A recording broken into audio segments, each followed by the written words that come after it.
certainly so many people wring their hands about the future of professional media.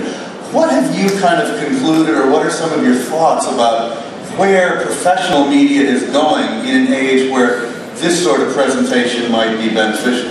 Well, I think it's exciting because, as you can see in this product, we need all of the original content to be sourced. You know what I mean? We still depend, we can't synthesize the news out of nothing.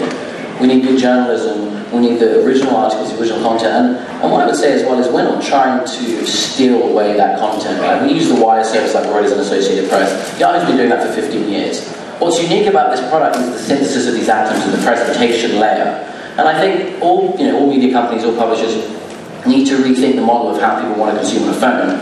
Because as you can see in this product, although we call ourselves a news app and everything else, both the design but also these stories, they don't necessarily feel like text. There's probably more, I mean, in this case as Wikipedia, but there's more visual content on this screen than you would see in most application products. So kind of rethinking the article structure to actually accommodate to the mobile screen real estate and also the need of what people want on their phone, which is, I've only got 2 minutes, give me the content. I don't necessarily want to read one in-depth story, which would take me the same amount of time to pass through 15 summaries. It's quite interesting. But what do you think, I mean, do you think we should worry about the ability of professional news to sustain itself as an industry? I mean, do you have any thoughts on that specifically? I mean, I don't really spend my time thinking about that too much. No, you don't, but you're an observer that's in an industry. I think it's evolving very quickly.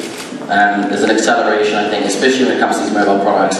The news category right now, actually, if you go and look at the rankings, it's very contested. Every week there's a new product launching. Some are trying to do audio and sound. Some are trying to aggregate hundreds of sources and publishers. Some are trying to do like this for summaries. And so I think it's not clear what the outcome is going to be and where the winner is. What I do think does need to happen and will continue to happen is, you know, traditional journalism, so in the sense of having newspapers and these mediums, I think will exist. Okay, so you've done this by 18. What do you want to do by 25? What do you want to do by 45? You know, I just want to keep working on these ideas that I find really fascinating. I like languages, and you know, I've been working on this problem for about 3 or 4 years now. If you take the original app, trim it, and Summly, now this News Digest product, and I still think, you know, there's a long way to go in terms of just if you abstract it a level beyond news and information, which this product clearly is, you get into this realm of knowledge and just understanding and learning. And it's really interesting because this experience, I want it to feel almost educational, as opposed to, you know, so the fact that we kind of down here in the stream have some Wikipedia coming in, giving you context, all right, although that seems kind of trivial, the point behind that was you might not necessarily know about this breach, you might have the historic context, and so I want you to feel like you've learned this product, you're getting smarter. And so I, for a number of years, have been teaching myself things on the side of school. I'm really passionate about this idea of self-learning, or autodidacticism, it's formerly known as. Because clearly there's some great companies that are emerging now that are teaching people to code, you know, there's MOOCs and Coursera and everything else, and it's really exciting. But I think that industry also has a lot of evolution, similarly to this. It could be quite interesting. In an area where you would like to play more of a role? Potentially. I mean, it's a passion of mine right now and a hobby. But I feel like there's a natural progression from the work that's being done here, or some of the ideas behind the summarization and understanding the text, and where you could evolve that to kind of in terms of textbooks and online learning. That's interesting. So what do you want to study in college? I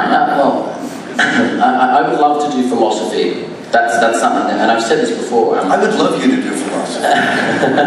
Great. Well, I mean, and then apply it somehow. I mean, that conversation earlier kind of suggested the need for a little of that, but go ahead. No, absolutely. I think it's great. Like, philosophy is all about inquiry and higher order analysis, and like, for hundreds of years, philosophers have been dealing with a lot of these problems, for example, in semiotics or language, and how you demonstrate and show text, and what's the best way for people learning. And so I would love to go to university where you do philosophy, you also do computer science. I need to get the formal training. I mean, you know, I'm no expert at all when it comes to AI or coding. It's just something I'm trying to learn as I go along. So I'm super passionate about the idea of kind of formally training myself in that field.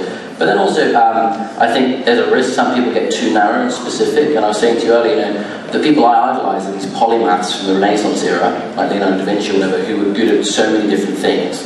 And they prided themselves on being self-learners. Pre kind of education.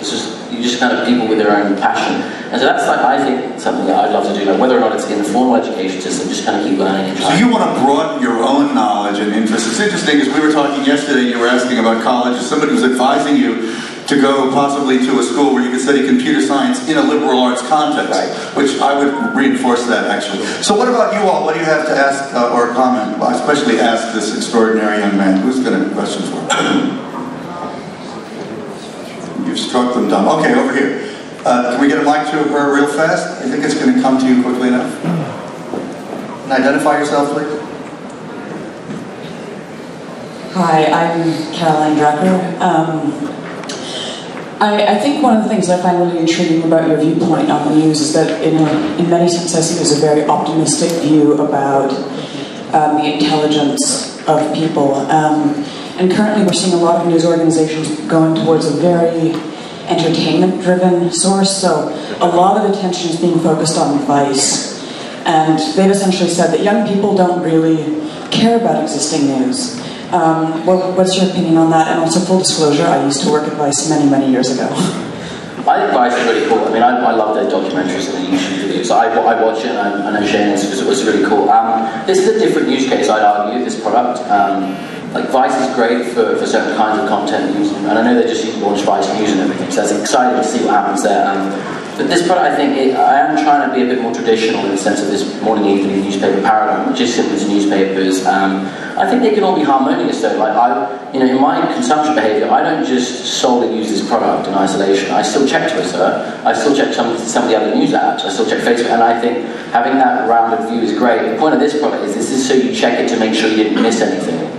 So it's almost like you quickly come and skim the headlines and move on. It's giving you that sense of completion, which I think is what newspapers have done in the past, but less so has been focused on digitally recently. That was a nice question, though. Who else? Okay, here.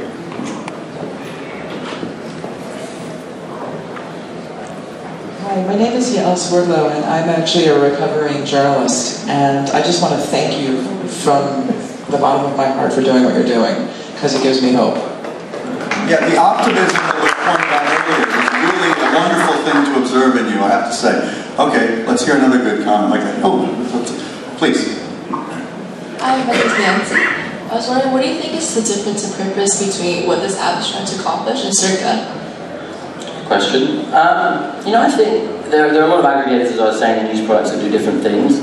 I think Circa's focused on breaking news. Just define it, will you quickly? Yes, so Circa's another news app in the space, and it's, there's probably like 5 or 6 of the main competitors, they're one of them. I think Circa's differentiated in the sense they want to following the stories and it's about breaking news, which is good. Clearly they also have a nice focus on the facts and disseminating things down into that, and I think that's great. I've always tried to do with this product, and we were always doing it Summly, have a very algorithmic focus and the synthesis of these units of information. That's kind of been my spin on it. But I think, as I was saying, they're all harmonious. I don't think one applications dominate the space, and actually you can see that's evolved over the last 2.5 years in the App Store. If you look at the top 10 apps in the space, every week they're different and they're evolving and changing, and everyone's trying new up on their phone constantly. So I see them as obviously a competitor like all the other products, but at the same time I don't see them as like one has to win. I think both can win. Sadly, okay, one more from, Esther. Yeah, Esther Dyson. I'm curious, you've now joined Yahoo, you've brought them a really wonderful product with a specific vision.